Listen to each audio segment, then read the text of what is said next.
Smart FM, the spirit of Indonesia. Lagi rame nih tentang Masjid 99 Kubah berpolemik.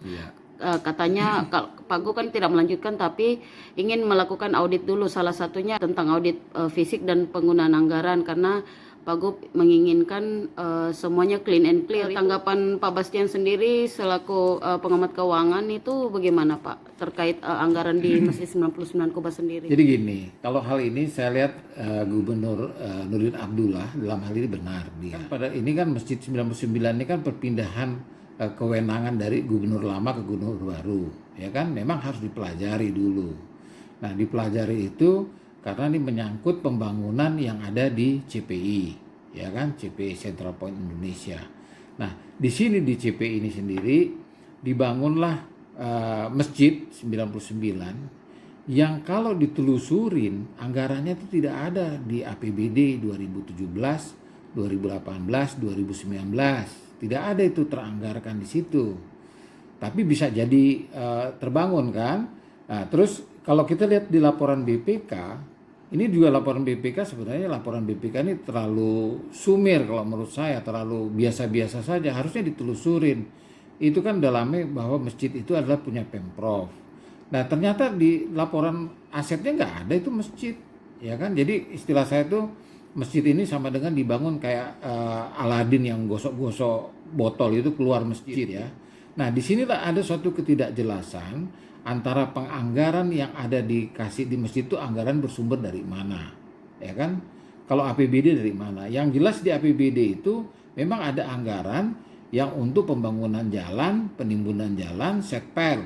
Itu ada hampir 200 miliar lebih, ya kan? Salah satunya dipinjam daripada dana DID yang kita 2012 kemarin yang dari Departemen Keuangan tuh masuk 20 miliar di situ. Jadi benar gubernur kita ini mengamati pembangunan yang tidak di atas, tidak jelas tanahnya di atas mana, datar uangnya di sana, harus ada cut off.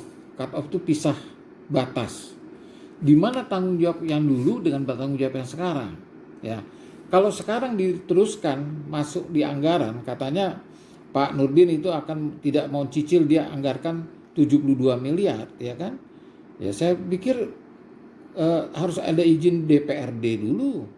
Berani nggak tahun 2020 ini perubahan? Kalau enggak 2021 kita baru ngomong, ya kan? Jadi saya juga sedikit koreksi Pak Gubernur, sebenarnya jangan mengambil suatu statement yang cepat, ya karena statement beliau itu adalah merupakan salah satu hukum tidak tertulis, jadi dituntut. Nah, bagi kaukus yang ada di sana juga saya bertanya, kaukus itu di sana mengatasnamakan siapa? Masjid itu punya siapa sih? Kalau dilihat ya masjid, kalau dilihat itu punya Pemprov. Tapi di APBD-nya tidak tergambar. Terus di laporan keuangannya juga, di neracanya juga tidak ada.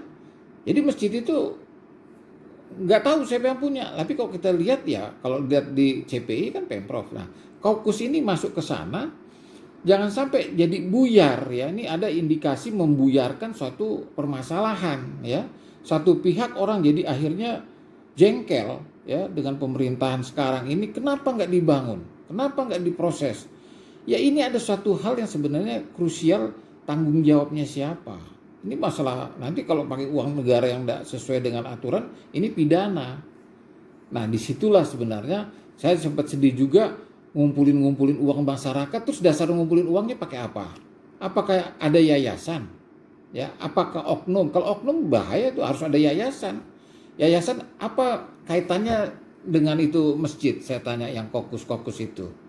Jadi kita jangan akhirnya membuat sentimen ke jadi macam sentimen keagamaan atau apa, enggak. Ini masalah murni adalah masalah keuangan negara yang digunakan di sana ya.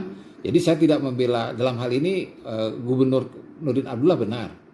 Dia harus mencermati dulu batas keuangannya dan tanggung jawabnya di mana ini. Ya kan?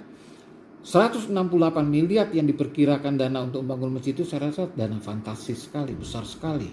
Ya kan? Terlalu besar.